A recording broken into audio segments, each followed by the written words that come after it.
BrahMos missile, ये नाम तो हम सब ने सुना ही है ना? भारत के सबसे कामयाब और जाने माने हथियारों में से एक।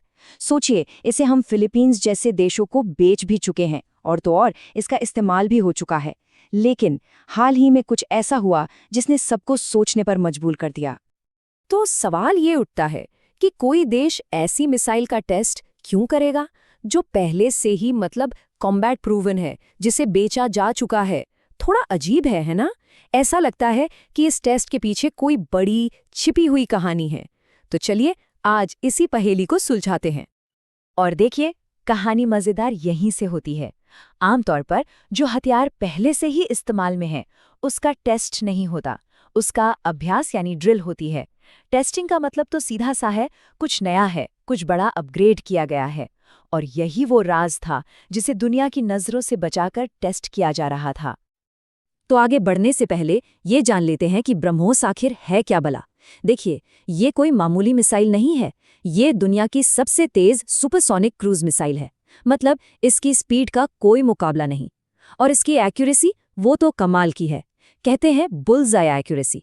मतलब अगर इसे किसी बिल्डिंग की एक खास खिड़की को टारगेट करने को कहें तो ये सीधा वहीं जाकर लगेगी। हमारी आर्मी, नेवी, एयरफोर्स तीनों इसे इस्तेमाल करती हैं। तो फिर सवाल वही है, इतने जबरदस्त हथियार को और बेहतर बनाने की आखिर जरूरत क्या थी? इस सवाल का जवाब एक नंबर में छिपा है, 290 किलोमीटर। जी हाँ, ये थी ओरिजिनल ब्रह्मोस की रेंज। और मजे की बात यह है कि ये रेंज जानबूझकर इतनी कम रखी गई थी। पर क्यों? वजह टेक्नोलॉजी की कमी नहीं थी, वजह थी जियोपॉलिटिक्स। एक ऐसा अंतर्राष्ट्रीय समझौता जो भारत के हाथ बांधे हुए था।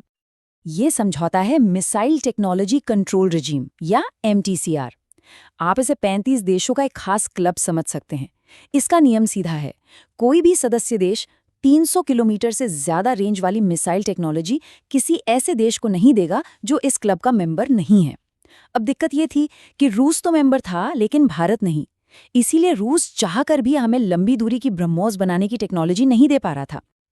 लेकिन फिर आया साल 2016 और भारत ने एक बड़ी डिप्लोमैटिक जीत हासिल की। भारत MTCR का सदस्य बन गया और बस इसके साथ ही वो 300 किलोमीटर वाली दीवार टूट गई। अब भारत के लिए लंबी दूरी की मिसाइल टेक्नोलॉजी हासिल करने और ब्रह्मोस को अपग्रेड करने का रास्ता पूरी तरह से खुल चुका था। तो रास्ता तो खुल गया, लेकिन एक बड़ी प्रॉब्लम थी। भारत को अपनी इस नई लंबी दूरी की मिसाइल का टेस्ट करना था, पर दुश्मन की नज़रें गड़ी हुई थीं, खासकर चीन की। वो भारत की इस नई ताकत के बारे में सब कुछ जानना चाहते थे। और बस यहीं से शुरू हुआ जासूसी और धोखे का एक हाई स्टेक्स गेम। ये खेल महीनों तक चला। सोचिए, भारत टेस्ट की तारीख अनाउंस करता और चीन फौरन अपना जासूसी जहाज युआन वांग 5 बंगाल की खाड़ी में भेज देता। भारत टेस्ट कैंसिल कर देता, फिर से भारत नई तारीख देता, चीन फिर से अपना जहाज भेज देता, भारत फिर कैंसिल कर देता। ये सिलसिला चलता रहा। चीन ने 1-2 नहीं बल्कि 4-4 जासूसी जहाज वहां तैनात कर दिए। उन्हें लगा कि भारत अब हार मान गया है। खासकर जब 30 नवंबर को भारत ने सारे टेस्ट नोटिस कैंसिल कर दिए, वो एकदम बेफिक्र हो गए। और फिर ठीक अगले दिन 1 दिसंबर को, जब किसी को कोई उम्मीद नहीं थी, भारत ने चुपचाप अपना टेस्ट पूरा कर लिया। कमाल की स्ट्रैटेजी। तो इस पूरे चूहे बिल्ली के खेल का आखिर मकसद क्या था? मकसद था एक नई ब्रह्मोस का टेस्ट। एक ऐसी ब्रह्मोस जो पहले से कहीं ज्यादा ताकतवर थी।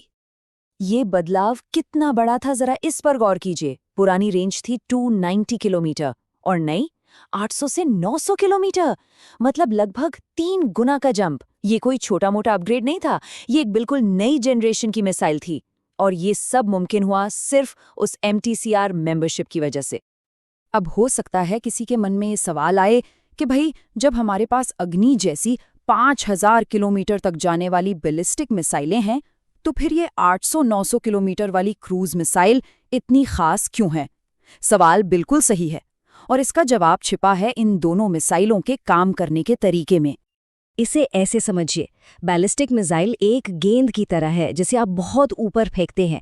वो आसमान में जाती है और फिर नीचे अपने टारगेट पर गिरती है। इसका रास्ता प्रिडिक्टेबल होता है, इसलिए इसे रडार पर ट्रैक करना और हवा में ही मार गिराना आसान है।